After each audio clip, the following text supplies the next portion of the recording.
രാധാകൃഷ്ണൻ നമുക്കൊപ്പം തുടരുകയാണ്. രാധാകൃഷ്ണൻ, പറയൂ ഡൽഹിയിലെ കാര്യം.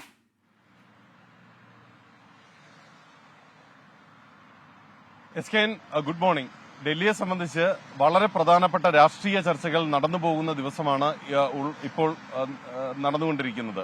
ഇന്നലെ ഈ സർക്കാർ രൂപീകരണത്തിന് വേണ്ടിയിട്ടുള്ള ഏറ്റവും അടിസ്ഥാനമായിട്ടുള്ള നടപടികളൊക്കെ പൂർത്തിയായി. ഉഭയകക്ഷി ചർച്ചകൾ ഇപ്പോഴും NDA ഘടകകക്ഷികൾ തമ്മിൽ തുടരുകയാണ്. BJP ഏതാണ്ട് അവർ പറഞ്ഞ കാര്യങ്ങളെല്ലാം ഘടകകക്ഷികളെ കൺവിൻസ് ചെയ്യുന്ന വിധത്തിലേക്ക് എത്തിയിട്ടുണ്ട്. ഇനി ശേഷിക്കുന്നതിൽ ഒരു പ്രധാനപ്പെട്ട വിഷയം തെലുങ്ക് ദേശവുമായിട്ട് നിൽക്കുന്നതാണ്. തെലുങ്ക് ദേശം നാലാമതൊരു മന്ത്രി, ഒരു ക്യാബിനറ്റ് മന്ത്രിയും 3 സഹമന്ത്രിമാരും എന്ന രീതിയിൽ അവരുടെ നിലപാട് കടുപ്പിക്കുന്ന ഒരു അവസ്ഥയുണ്ട്. അത് കൂടി ഒന്ന് അയഞ്ഞു കഴിഞ്ഞാൽ കാര്യങ്ങൾ എല്ലാം ഒരു വ്യക്തത ഉണ്ടാകുന്ന ഒരു അവസ്ഥയിലേക്ക് വരും. നാളെ വൈകിട്ട് 7:15 മൂന്നാം നരേന്ദ്രമോദി സർക്കാർ അധികാരമേൽക്കുക. ഈ 7:15 തെരഞ്ഞെടുത്തത് ഞായറാഴ്ചയായതുകൊണ്ട് നമ്മുടെ ഈ രാഹുകാലത്തിന് സമാനമായിട്ടുള്ള ചില വിശ്വാസങ്ങൾ ഈ ഉത്തരേന്ത്യൻ സംസ്ഥാനങ്ങളിൽ ഉണ്ട്. അത് വൈകിട്ട് 4:30 മുതൽ 6:30 വരെയുള്ള സമയത്താണ്. അത് 6:30 മണിക്ക്, അത് നമ്മുടെ രാഹുകാലം 6:30 മണിക്കാണ് നാളെ അവസാനിക്കുന്നത്. അത് കഴിഞ്ഞാലുള്ള സമയം ജ്യോതിശാസ്ത്രപരമായി അനുകൂലമാണ് എന്ന് വെളിപ്പെടുത്തപ്പെട്ട സാഹചര്യത്തിലാണ് ഈ 7:15 എന്ന സമയം നിശ്ചയിച്ചിരിക്കുന്നത്. BJPയുടെ ഉന്നത വൃത്തങ്ങൾ സൂചിപ്പിക്കുന്നത് അപ്രകാരമാണ്.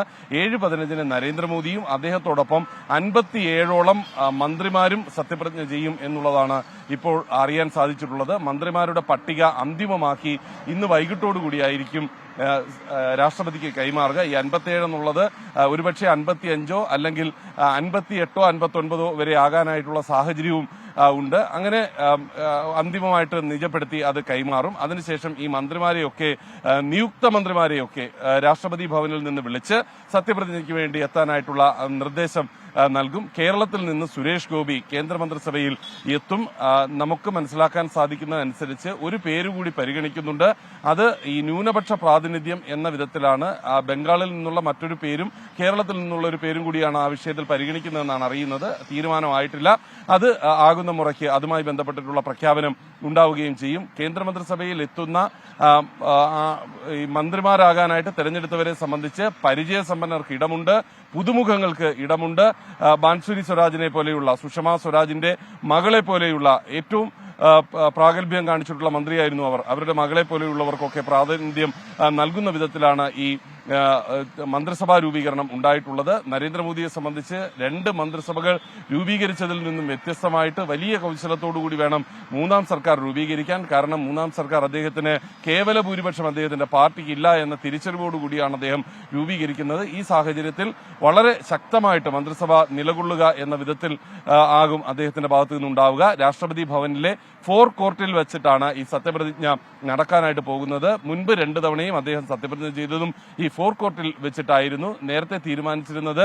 അതിൽ നിന്നും വ്യത്യസ്തമായിട്ട് കർത്തവ്യപഥിൽ ഇത്തവണ സത്യപ്രതിജ്ഞ സംഘടിപ്പിക്കാനായിട്ടായിരുന്നു. പക്ഷേ കേവല ഭൂരിപക്ഷം ലഭിക്കാത്ത സാഹചര്യത്തിൽ തൽക്കാലം രാഷ്ട്രപതി ഭവനിൽ മതി എന്ന തീരുമാനത്തിലേക്ക് വീണ്ടും മടങ്ങിയെത്തി. അപ്രകാരമാണ് സത്യപ്രതിജ്ഞ രാഷ്ട്രപതി ഭവനിലെ 4 കോർട്ടിൽ നടത്താനായി തീരുമാനിച്ചിരിക്കുന്നത്. നേപ്പാൾ, ശ്രീലങ്ക, ഭൂട്ടാൻ, മാലാദ്വീപ് അടക്കമുള്ള രാജ്യങ്ങളിലെ രാജ്യത്തലവന്മാർ, ബംഗ്ലാദേശ് അടക്കമുള്ള രാജ്യങ്ങളിലെ രാജ്യത്തലവന്മാർ, മൗറീഷ്യസ് ഉൾപ്പെടെയുള്ള രാജ്യങ്ങളിലെ തലവന്മാർ നാളത്തെ സത്യപ്രതിജ്ഞാ ചടങ്ങിന്റെ ഭാഗമായിട്ട് പങ്കെടുക്കും. അവരും ഡൽഹിയിലേക്ക് ഇന്ന് വൈകിട്ടോടുകൂടിയൊക്കെ എത്തിത്തുടങ്ങും എന്നുള്ളതാണ് മനസ്സിലാക്കാൻ സാധിക്കുന്നത്. സത്യപ്രതിജ്ഞാ ചടങ്ങ് ഒരു ആഘോഷമാക്കി മാറ്റാൻ രാജ്യവ്യാപകമായിട്ടുള്ള ശ്രമങ്ങളാണ് BJP NDA പ്രവർത്തകർ നടത്തുന്നത്. എല്ലായിടങ്ങളിലും വ്യത്യസ്തമായിട്ടുള്ള സേവന പരിപാടികൾ സംഘടിപ്പിക്കണം എന്ന നിർദ്ദേശമാണ് BJP നൽകിയിരിക്കുന്നത്. ഈ മന്ത്രിസഭ അധികാരം ഏറ്റാൽ ഉടൻ തന്നെ രാഷ്ട്രപതി ഭവൻ മന്ത്രിമാരുടെ വകുപ്പുകൾ സംബന്ധിച്ച വിജ്ഞാപനം പ്രധാനമന്ത്രിയുടെ നിർദ്ദേശാനുസരണം പുറപ്പെടുവിക്കും. അതിനുശേഷം 100 ദിന കർമ്മപരിപാടി തയ്യാറാക്കിയിട്ടുണ്ട്. ആ 100 ദിന കർമ്മപരിപാടി പ്രധാനമന്ത്രി പ്രഖ്യാപിക്കും. ആദ്യ കേന്ദ്ര മന്ത്രിസഭാ യോഗവും നാളെ തന്നെ നടക്കും എന്നതാണ് നമുക്ക്.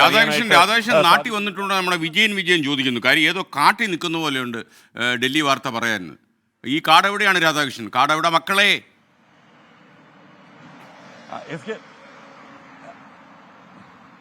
ഇതാണ് ശരിക്കുള്ള ഇന്ദ്രപ്രസ്ഥ.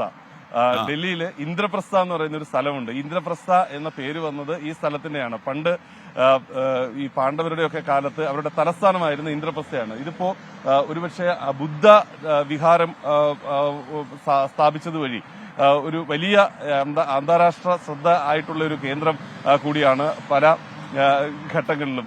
അങ്ങനെ വളരെ പ്രധാനപ്പെട്ട ഒരു മേഖലയാണ് ഡൽഹിയെ സംബന്ധിച്ച്, ഒരു തന്ത്രപ്രധാന മേഖലയാണ്.